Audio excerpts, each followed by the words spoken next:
So we are going to see some problems. काही problems बघणार आहोत. असे प्रॉब्लेम्स जे सीईटी मध्ये एक्सपेक्टेड आहेत आणि इलास्टिसिटी आणि सरफेस टेन्शन. तर काल तुम्ही ज्याप्रमाणे डिमांड केलं तर इलास्टिसिटी आणि सरफेस टेन्शनचे प्रॉब्लेम्स आहेत. So let us start with these problems. So this is our first question. The metal wire is stretched by 0.5% of its length. If the Young's modulus of the metal is 1.2 into 10 to the power 11 Newton meter square, the energy stored per unit volume in the wire is. तो elasticity chapter में से ये problem आणि यामध्ये तुम्हाला काय दिलंय ते बघा. मेटल वायर स्ट्रेच केलं 0.5% नी. याचा अर्थ काय बरं? त्याचं पर्सेंटेज दिलंय म्हणजे किती स्ट्रेच झालं आणि किती पैकी, तर त्याचा रेशो आपल्याला माहिती झाला, राईट. तर मी लिहू शकतो की small L upon capital L that will be 0.5 by 100. Simple. आणि यंग्स मॉड्युलस दिलाय तुम्हाला, हे आहे तुमचं यंग्स मॉड्युलस. तर energy stored per unit volume आठवत आहे? Energy density, energy stored per unit व्हॉल्यूमचा फॉर्म्युला कुणाला माहिती सांगा? Energy stored per unit volume तुम्ही जर रिवाइज केलं आणि आलात तरच मी थोडा इंटरेस्टनी शिकवेन, नाही तर तुम्ही जर म्हणजे आता फॉर्म्युला पण मी सांगायचं, सगळं मीच करायचं. फटाफट सांगा. स्क्वायर इंटू स्ट्रेन का स्क्वायर.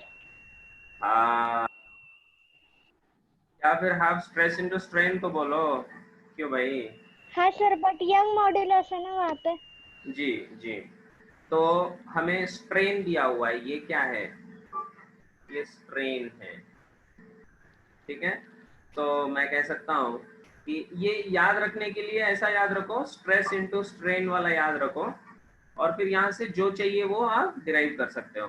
तो ये हो जाएगा हाफ इंटू स्ट्रेन का, इसको स्ट्रेस बाय स्ट्रेन कर देते हैं हम, तो स्ट्रेन का square divide by Y, right. खत्म. तो ये हो जाएगा हाफ इंटू इसका स्क्वायर कर दो 0.5 बाई 100 का स्क्वायर डिवाइड बाय, ये हो जाएगा 1.2 इंटू 10 टू द पावर 11. फटाफट बताइए. Yes, A first sir. Right, that's correct answer. Very good. Should we go next? Yes sir. अब नेक्स्ट देखिए, हमें बताया गया है कि the steel rod of cross section 10 centimeter square pulls from 530 degree Celsius say 30 degree Celsius.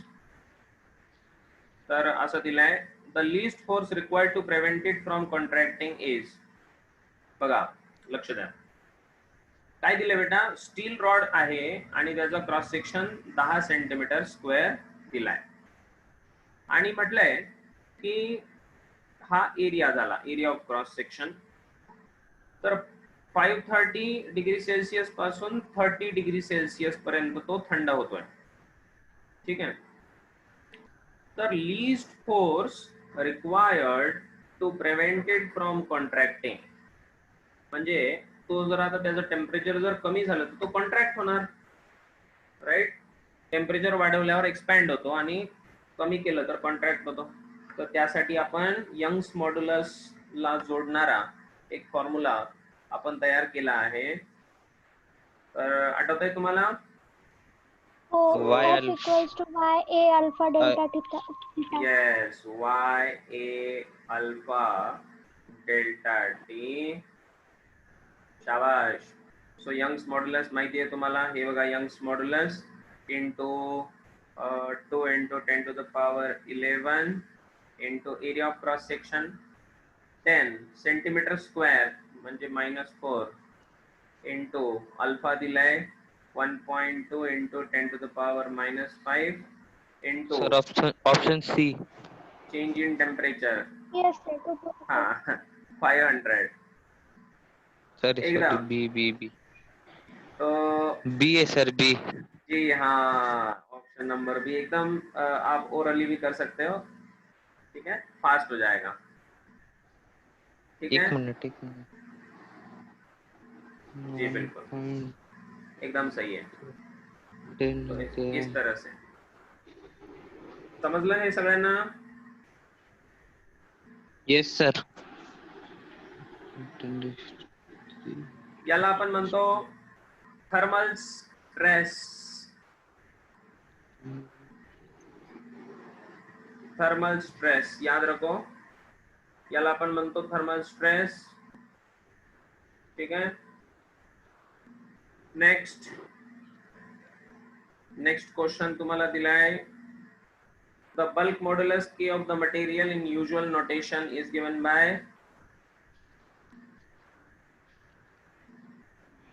सांगा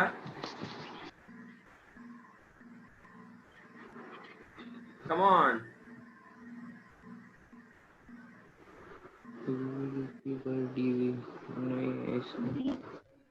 इतना difficult है sir बी बी बी. अवघड आहे काय? B, sir. bulk B, modulus V dP by dV, right? That is option number B second. B. Clear? Right.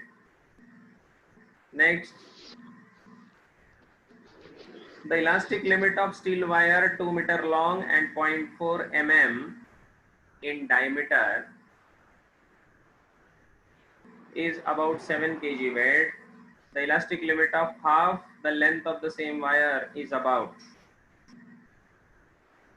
Elastic limit विचारलंय. आता हे काय असेल बरं? इलास्टिक लिमिट म्हणजे काय? Hooke's law. हुक्स लॉ नाही रे.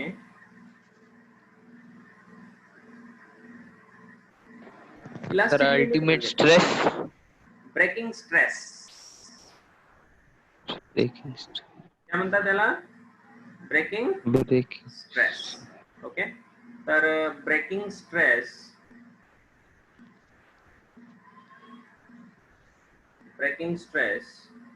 तुम्हाला इथे विचारलंय, the elastic limit of 2 metre long 0.4 mm in diameter. आता लक्ष द्या, ब्रेकिंग स्ट्रेस जो असतो it is always constant, it does not change.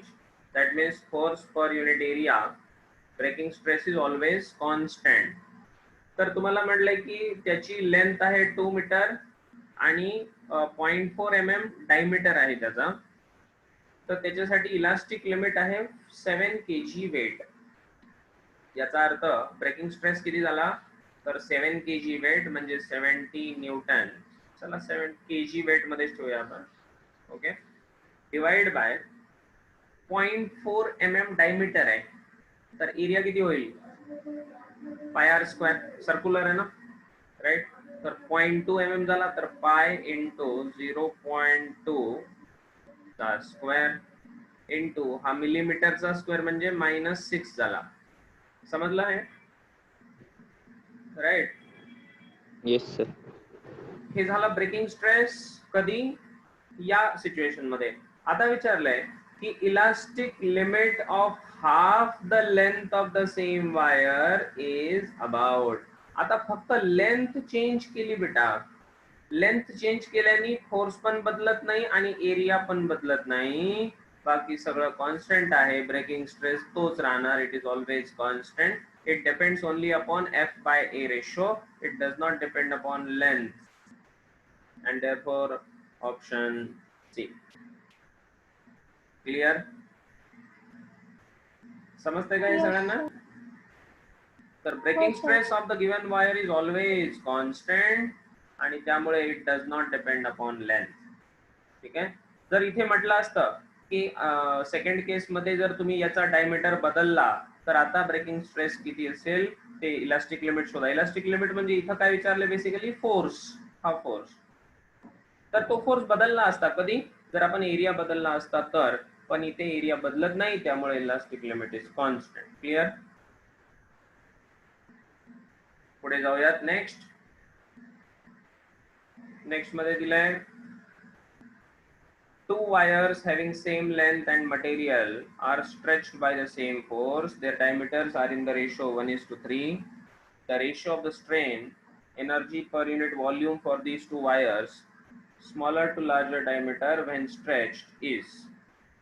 2016 चा प्रश्न आहे. ठीक आहे. दोन सेम वायर दिलेत आपल्याला.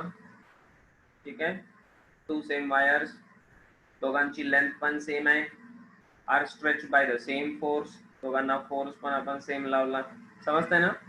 डायमीटर्सचा रेशो 1:3 म्हणजे रेडियसचा रेशो r1 बाय r2 चा रेशो 1/2 1/3. तर विचारलं की ratio of the strain energy per unit volume, strain energy per unit volume for these two wires, smaller to larger diameter. तर एनर्जीचा ratio half stress into strain किंवा strain square by Y है ना, किंवा half Y into stress square, half Y उलट into झालं sir, स्ट्रेनचा square. बरोबर. अरे हाफ स्ट्रेस इंटू स्ट्रेन ना, तर मी जर इथे डिवाइड बाय स्ट्रेस केला, मल्टिप्लाय बाय स्ट्रेसचा स्क्वेअर, हा divide by Y. Okay,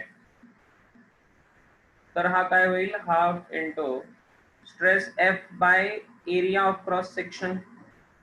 Y तर दोघांसाठी सेमच असणार है ना, कारण सेम मटेरियल आहे, त्याच्यामुळे वाय सेम, तर तो कॅन्सल, म्हणजे फक्त स्ट्रेसचा square.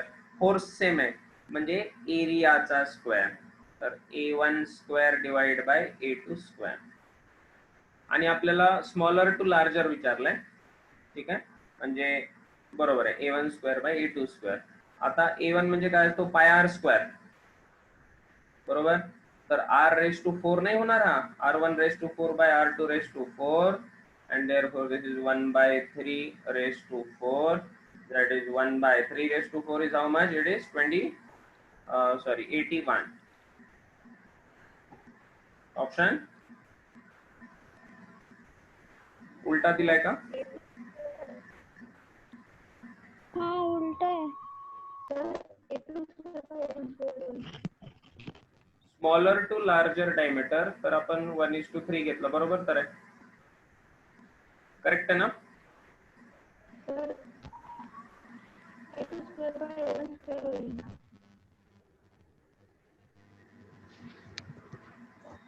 So our answer sir मेरा बी आ रहा है. 4 आएगा बेटा, r⁴ आएगा. तर ते फोर्स अपॉन एरिया असताना तर A2 square upon A1 square येईल ना. अच्छा, okay, oh right, sorry. So 81:1 is correct answer, है ना. राइट, क्योंकि हमने उसको इनवर्सली प्रोपोर्शनल नहीं किया. 81:1, दैट इज करेक्ट. यस, पुढे जाऊयात. नेक्स्ट,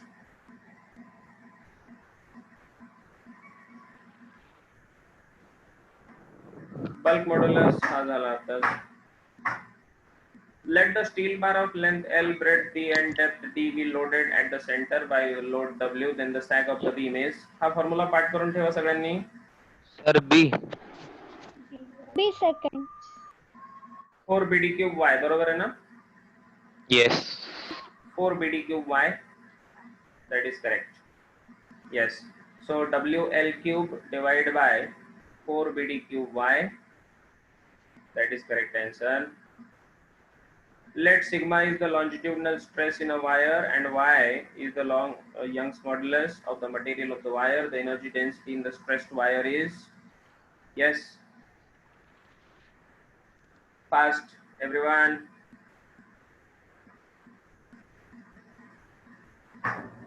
बी सेकंड. येस, हा लॉन्जिट्युडनल स्ट्रेस आहे आणि वाय यंग्स मॉड्युलस आहे. तर आपण आत्ताच फॉर्म्युला बघितला, half stress square by Y, आणि त्यामुळे हा होईल sigma square upon 2y, that is option B. Clear? Next, volume strain is equal to, सांगा.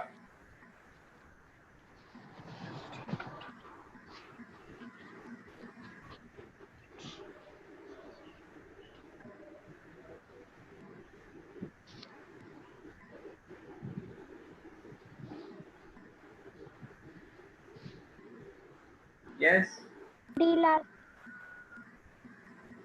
हाँ सर डी. तो हमें पता है बल्क मॉड्युलस आपल्याला माहिती आहे काय असतं, volume stress upon volume strain, है ना. तर व्हॉल्यूम स्ट्रेन विचारलाय, तर ते काय असेल, volume stress by bulk modulus. तर डी मध्ये काय दिलंय, चेंज इन प्रेशर. तर व्हॉल्यूम स्ट्रेस म्हणजे डीपी असतं ना, change in pressure divided by bulk modulus, and therefore it is option number D. Clear? Right? Next, the lengths of wire are L1 and L2 under tensions F1 and F2 respectively. The length of unstrained wire is equal to, yes tell me, करा सगळ्यांनी करा. L1 L2 त्यांच्या length दिल्या आहेत आणि tensions दिले आहेत F1 आणि F2, राईट. तर विचारले की length of unstrained wire is equal to, जेव्हा फोर्स F1 असेल तेव्हा त्याची लेंथ L1 होती, जेव्हा फोर्स F2 होता तेव्हा त्याची लेंथ L2 होती, राईट. तर लेंथ ऑफ अनस्ट्रेन्ड वायर किती असेल, म्हणजे ओरिजिनल लेंथ किती असेल असं विचारलं, राईट. तर मी असं लिहूया का की F1 जेव्हा होतं तेव्हा याचा एक्सटेन्शन जे होतं, so small L will be L1 minus L, याला स्मॉल L1 बनवूया. आणि जेव्हा फोर्स F2 होता तेव्हा extension was L2 minus L. L is the original length, correct. आणि आपल्याला हे माहिती आहे की प्रत्येक वेळी आपण जर यंग्स मॉड्युलस कॉन्स्टंट आहे, कारण एकच तर वायर आहे, Young's modulus is constant, Young's modulus will not change, right. So Young's modulus is equals to stress by strain किंवा FL अपॉन AL लिहूया, है ना. तर असंही करू शकता. Yes, get me the answer fast, everyone.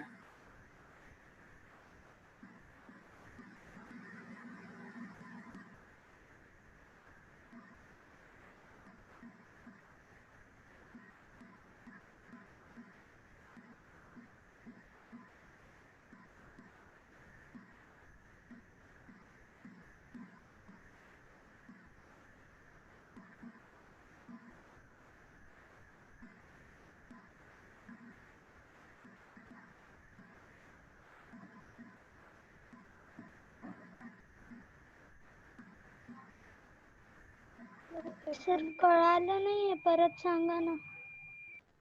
हे एक वायर आहे, हे बघा ही वायर आहे. तर याला जेव्हा फोर्स आपण F1 लावला तर याची लेंथ झाली L1,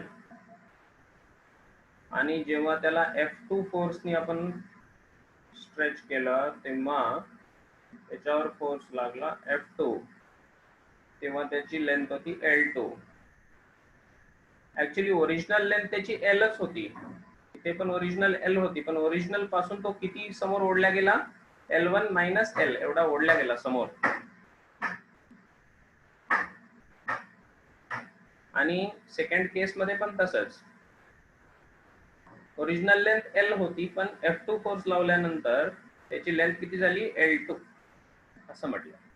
म्हणून चेंज इन लेंथ किती, L1 मायनस L. हे समजलं का? हो. Right.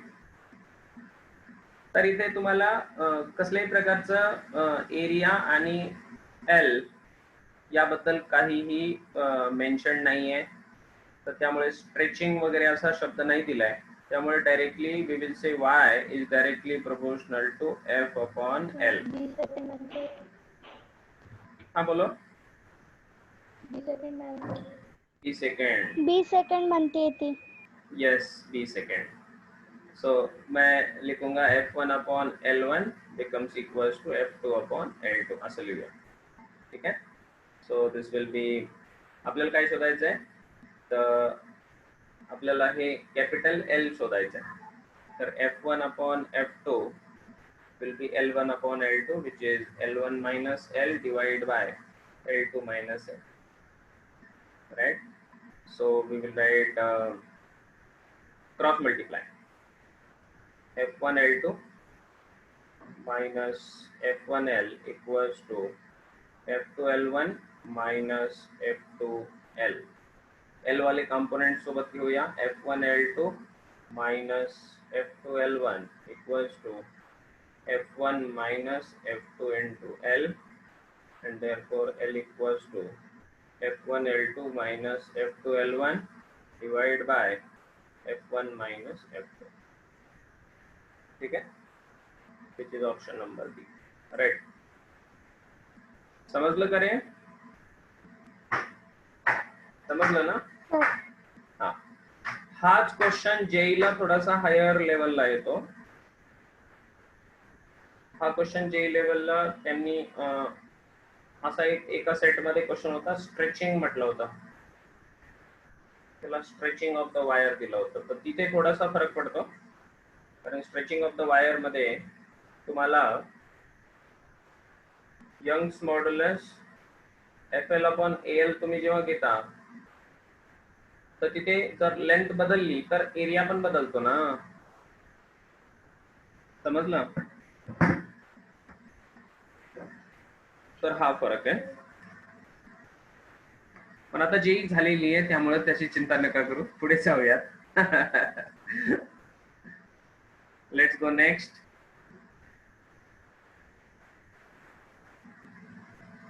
The metal rod of length L, cross sectional area A, Young's modulus Y, coefficient of linear expansion alpha is heated through T degree Celsius. Work that can be performed by the rod when heated is, सांगू शकता?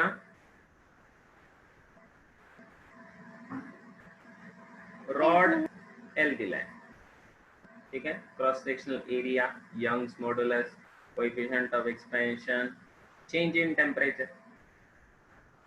तर आपल्याला माहिती आहे thermal stress will be Y alpha delta T. Right? हे माहिती आहे आपल्याला. आता जर तुम्ही व्यवस्थित बघितलं तर work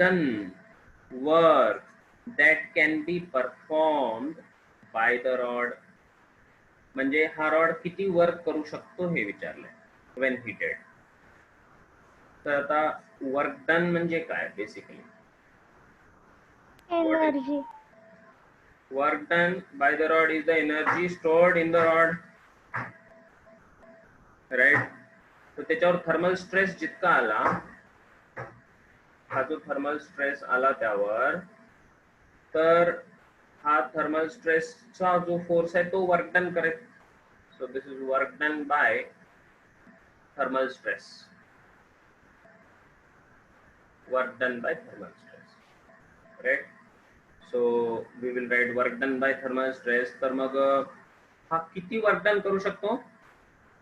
so that is nothing but half into stress square Yes, into strain. divided by y. Yes or no? And therefore we will write this is half into या स्ट्रेस चा स्क्वेअर करून टाका. हा स्ट्रेस आहे ना तुमचा, या stress चा square which is y square alpha square delta T square divide by y. एक y कॅन्सल झाला, आन्सर आलं y alpha square delta T square divide by 2. Which is this option? In terms of A पण दिलाय. Okay, कारण Energy density half stress into strain. Right. Yes. Volume multiply करावं लागेल. Sorry, Volume multiply करावं लागेल. तेरा आवाज नहीं आ रहा है Poonam. Sir, energy density W by V होता है half stress into strain. अब ये एनर्जी डेंसिटी था, इनटू वॉल्यूम करना पड़ेगा. राइट, इनटू वॉल्यूम करना पड़ेगा which is a into L. हाँ, राइट. सो ये ए इंटू एल से मल्टीप्लाई करेंगे. सो ए यहाँ पर मल्टीप्लाई हुआ, एल यहाँ पर मल्टीप्लाई हुआ. Option number 3. यस.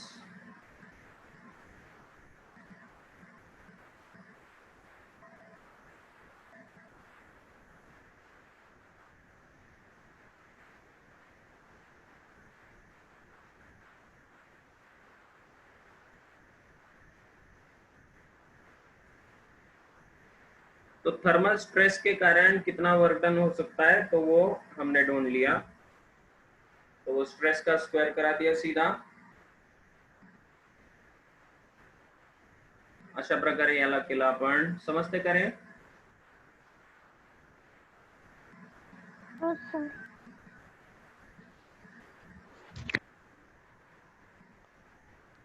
चला पुढे जाऊयात. Next, a rod under tensile stress elongates by 2 mm. The rod of 2/3 of the length but of same material and cross section and subject to 1.5 times the tensile stress will elongate by. बघा question काय दिलाय तुम्हाला. म्हटलंय की rod under tensile stress म्हणजे आपला normal stress इलॉंगेट्स bye 2 mm. हे small L झाला. Rod of 2/3 length. ठीक आहे, म्हणजे आता पहिले लेंथ किती होती एल, तर हा एक्सटेन्शन झाला स्मॉल एल. आता जर 2/3 लेंथ घेतली पण मटेरियल सेम घेतलं म्हणजे वाय सेम आहे दोघांचं अँड क्रॉस सेक्शन पण सेम, तर subjected to 1.5 times the tensile stress will elongate by. तर चला, दोन कंडिशन आहे. पहिले लेंथ होती एल आणि इलॉंगेशन स्मॉल एल दिलं होतं 2 mm. राइट. यंग्स मॉड्युलस होता y, क्रॉस सेक्शन होता 1. दुसऱ्या वेळेस 2/3 लेंथ म्हणजे 2l/3. समजते? आणि सेम मटेरियल म्हणजे y same, area of cross section पण same, subjected to 1.5 times the tensile stress. आता इथे टेन्साइल स्ट्रेस इथे जर F होता F/A, तर इथे हा टेन्साइल स्ट्रेस किती केला? अर्धा केला, F/2A केला. ठीक है. So we will write directly y1 equals to y2. This will be stress upon strain which is L by L. इकडे स्ट्रेस किती केला? Half into stress divide by strain किती झाला, तर L डॅश म्हणूया, डिवाइड बाय 2/3 लेंथ म्हणजे 2l/3. and the stress gets cancelled and we will L gets cancelled. हा L पण cancel. हा 3 वर गेला, हा 2 खाली आला, तर 3 by 2 into 2 4 L dash which is small l. 1 upon small l was 2 mm, which is 1 upon 2. 2 आणि 2, so l dash equals to 3/2 mm. Yes or no?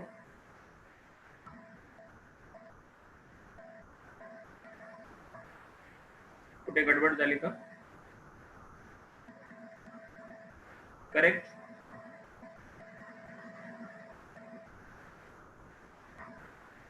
Three by two mm. इकडे 2/3 दिलाय रे. काही गडबड आहे का जरा बघा. माझा असा आन्सर येते. हा 2 mm बरोबर आहे. हा 2/3 लेंथ घेतली, 3 वर गेला आणि याचा 2 खाली आला. Half the stress. करेक्ट. बोलो. सर वो 1.5 टाइम्स दिया है तो वो 3/2 होगा. 1.5 टाइम्स. अच्छा, 1.5 3/2 होगा सर.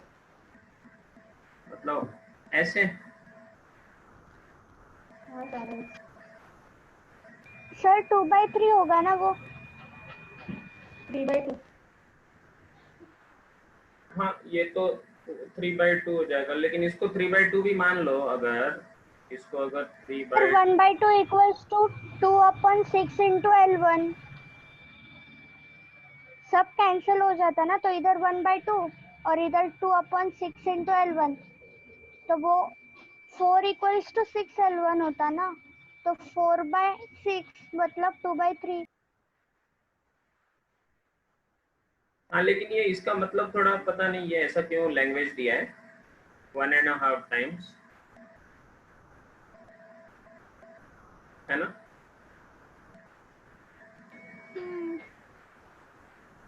1.5. ठीक है, चलिए कोई बात नहीं.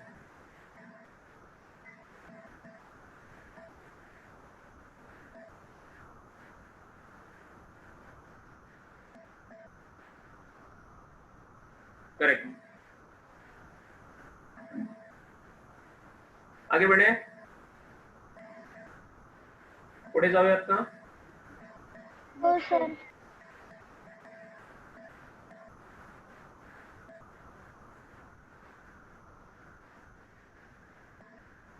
समजते का. प्रसाद. अजून कोण आहे. प्रसाद आहे. सार्थक पण आलाय. सिद्धांत. अरे वाह, सिद्धांत भी आ गया. जिंदा है तू सिद्धांत अभी तक.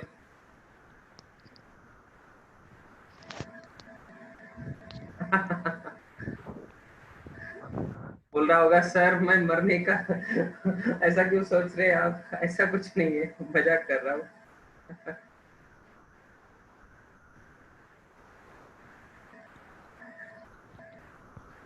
Next, wire of length L and radius cross section R is stretched by forceps. The second wire of the same material but of the length 2L and radius of cross section is 2R is stretched by the force 2F. Ratio of the elongation of the first wire to that of the second wire is. चला करूया त्याला. Wire दिले तुम्हाला बेटा. Wire of length L आणि radius of cross section किती दिलाय. R. बघा, वायर ऑफ लेंथ L आणि cross section stretch by forceps. Second wire of the same material but of length 2L. Radius of cross section 2R is stretched by 2F. Ratio of the elongation of the first wire to that of second wire. फटाफट तुम्हीच करा, सोपा आहे. ठीक आहे. दोघांचं material same म्हणजे Y same, FL/AL. ठीक आहे.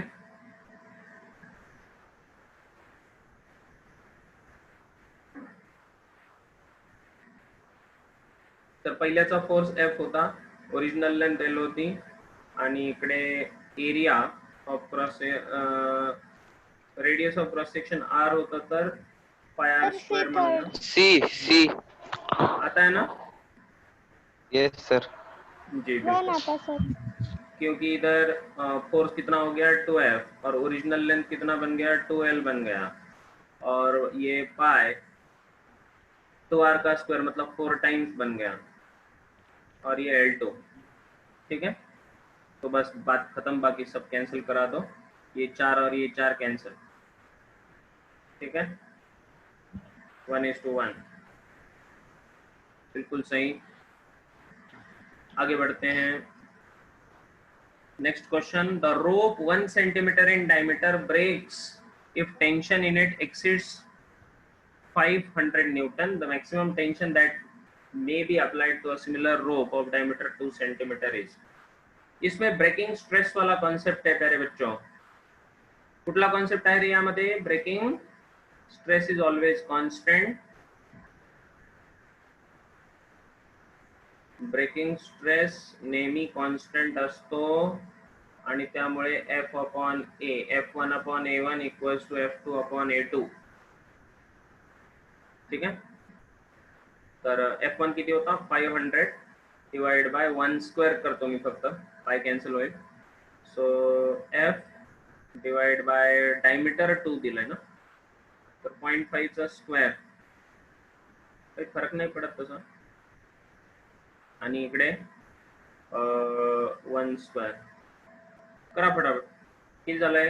1/2 चा स्क्वेअर 4, 2000। क्लियर? Yes.